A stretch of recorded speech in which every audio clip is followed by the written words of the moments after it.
भगवान की शरण में रहने वाले विरले भक्तों के पाप श्री भगवान के नामोच्चारण से ऐसे नष्ट हो जाते हैं जैसे सूर्य उदय होने पर कोहरा नष्ट हो जाता है। जिन्होंने अपने भगवत गुण अनुरागी मन मधुकर को भगवान श्री कृष्ण के चरणारविंद मकंद का एक बार पान करा दिया, उन्होंने सारे प्रायश्चित कर लिए। वे स्वप्न में भी यमराज और उनके पाशधारी दूतों को नहीं देखते। इसी संदर्भ में कन्नौज के दासीप्ती ब्राह्मण अजामिल की कथा आती है। अजामिल बड़ा ही शास्त्रज्ञ, शीलवान, सदाचारी व सद्गुणों का खजाना था। ब्रह्मचारी, विनयी, जितेंद्रिय, सत्यनिष्ठ, मंत्रवेत्ता और पवित्र भी था। इसने गुरु, अग्नि, अतिथि और वृद्ध पुरुषों की सेवा की थी। अहंकार तो इसमें था ही नहीं। यह समस्त प्राणियों का हित चाहता, उपकार करता, आवश्यकता के अनुसार ही बोलता और किसी के गुणों में दोष नहीं ढूंढता था। एक दिन वन से फल फूल, समिधा व कुश लाते समय अजामिल ने एक कामी व निर्लज्ज भ्रष्ट शूद्र को शराब पीकर एक वेश्या के साथ विहार करते हुए देखा। वेश्या भी शराब पीकर अर्धनग्न अवस्था में मतवाली हो रही थी। अजामिल उन्हें इस अवस्था में देखकर सहसा मोहित व काम के वश हो गया। उसने अपने धैर्य व ज्ञान के अनुसार अपने काम वेग से विचलित मन को रोकने की बहुत कोशिश की, परंतु उस वेश्या को निमित्त बनाकर काम पिशाच ने अजामिल के मन को ग्रस लिया। वह मन ही मन उस वेश्या का चिंतन करने लगा और अपने धर्म से विमुख हो गया।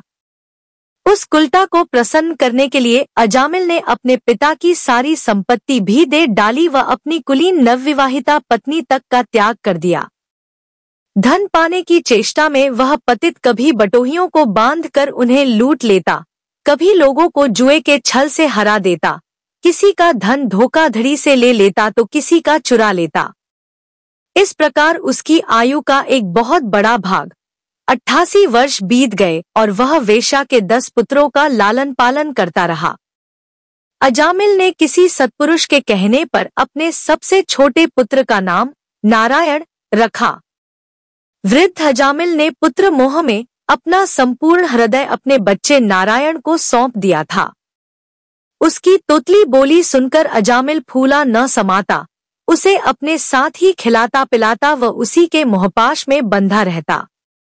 वह मूढ़ इस बात को जान ही ना पाया कि काल उसके सर पर आ पहुंचा है। अजामिल की मृत्यु का समय आ पहुंचा। उसने देखा कि उसे ले जाने के लिए अत्यंत भयावने 3 यमदूत आए हैं, जिनके हाथों में फांसी की रस्सी है, मुंह टेढ़े मेढ़े हैं और शरीर के रोए खड़े हुए हैं। उस समय बालक नारायण वहां से कुछ दूरी पर खेल रहा था।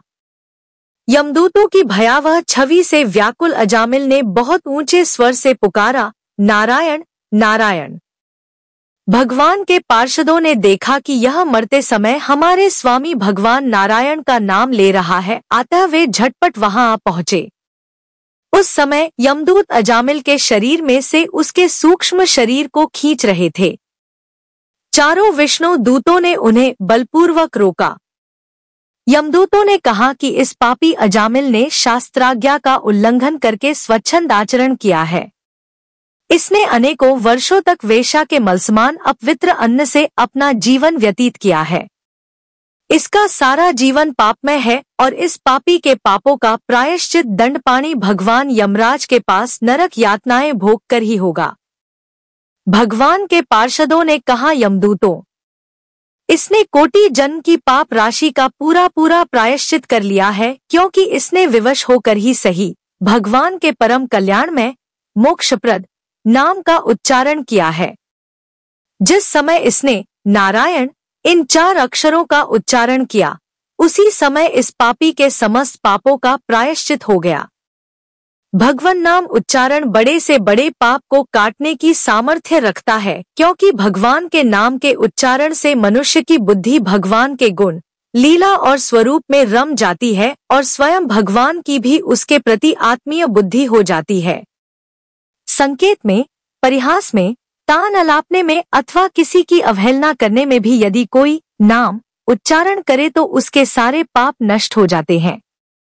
जो मनुष्य गिरते समय, पैर फिसलते समय, अंग भंग होते समय, सांप के डसते समय, आग में जलते समय व चोट लगते समय भी विवशता से हरि हरि कहकर भगवान के नाम का उच्चारण कर लेता है, वह यम यातना का पात्र नहीं रह जाता। यमदूतों जैसे जाने या अनजाने में ईंधन से अग्नि का स्पर्श हो जाए तो वह भस्म हो ही जाता है, वैसे ही जानबूझकर या अनजाने में भगवान के नामों का संकीर्तन करने से मनुष्य के सारे पाप भस्म हो जाते हैं। जैसे कोई परम शक्तिशाली अमृत को उसका गुण न जानकर अनजाने में पी ले तो भी अमृत उसे अमर बना ही देता है, वैसे ही अनजाने में उच्चारण करने पर भी भगवान का नाम अपना फल देकर ही रहता है। अजामिल ने श्री भगवान का नाम नारायण का उच्चारण किया है, अतः यमदूतों तुम अजामिल को मत ले जाओ। भगवान के पार्षदों ने भागवत धर्म का पूरा निर्णय सुना दिया व अजामिल को यमदूतों के पाश से बचाकर मृत्यु के मुख से छुड़ा लिया। अजामिल ने यमदूतों व विष्णुदूतों के सारे संवाद को देखा व सुना। वह यमदूतों के फंदे से छुटकर निर्भय व स्वस्थ हो गया। सर्व पापहारी भगवान की महिमा सुनने से अजामिल के हृदय में शीघ्र ही भक्ति का उदय हो गया। उसे अपने जीवन पर बहुत पश्चाताप होने लगा। उसके हृदय में संसार के प्रति तीव्र वैराग्य होने लगा। अजामिल सबके संबंध और मोह को छोड़कर हरिद्वार चला गया। योगमार्ग व आत्मचिंतन का आश्रय लेकर अजामिल ने इंद्रियों, मन व बुद्धि को विषयों से पृथक कर भगवान में लीन कर दिया। तब उसने देखा कि उसके सामने वही चारों विष्णुदूत खड़े हैं जिन्हें उसने पहले देखा था। अजामिल ने सर झुकाकर उन्हें नमस्कार किया। उनका दर्शन पाने के बाद अजामिल ने उसी तीर्थ हरिद्वार में गंगा के तट पर अपना शरीर त्याग दिया और तत्काल भगवान के पार्षदों के साथ स्वर्णमय विमान पर आरूढ़ होकर आकाशमार्ग से भगवान लक्ष्मीपति के निवास स्थान बैंकुट को चला गया। शिक्षा 1. भगवान के नाम में इतने पापों को काटने की शक्ति है जितने पाप मनुष्य कर भी नहीं सकता। 2. जो मनुष्य मोहग्रस्त होकर घर गृहस्थी का ही बोझा ढोते रहते हैं वह भगवान नाम के दिव्य रस से विमुख हैं। वे ही बार बार नरक यातनाओं व जन्म मरण के चक्र में फंसने के लिए धर्माधिकारी यमराज के सम्मुख लाए जाते हैं। 3. बड़े से बड़े पापों का सर्वोत्तम, अंतिम और पाप वासनाओं को भी निर्मूल कर डालने वाला प्रायश्चित यही है कि केवल श्री भगवान के गुणों, लीलाओं और नामों का कीर्तन किया जाए। भगवान के आश्रित भक्तों की ओर यमदूत आंख उठाकर भी नहीं देखते। कलयुग केवल नाम आधारा, सिमर सिमर नर उतरहिंग पारा। भक्तिक था भगवान की दुविधा। एक बार भगवान दुविधा में पड़ गए कि कोई भी मनुष्य जब मुसीबत में पड़ता है तब मेरे पास भागा भागा आता है और मुझे सिर्फ अपनी परेशानियां बताने लगता है। मेरे पास आकर कभी भी अपने सुख या अपनी संतुष्टि की बात नहीं करता, मेरे से कुछ न कुछ मांगने लगता है।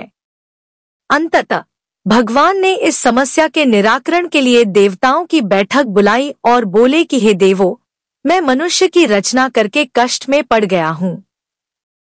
कोई न कोई मनुष्य हर समय शिकायत ही करता रहता है, जबकि मैं उन्हें उसके कर्मानुसार सब कुछ दे रहा हूँ।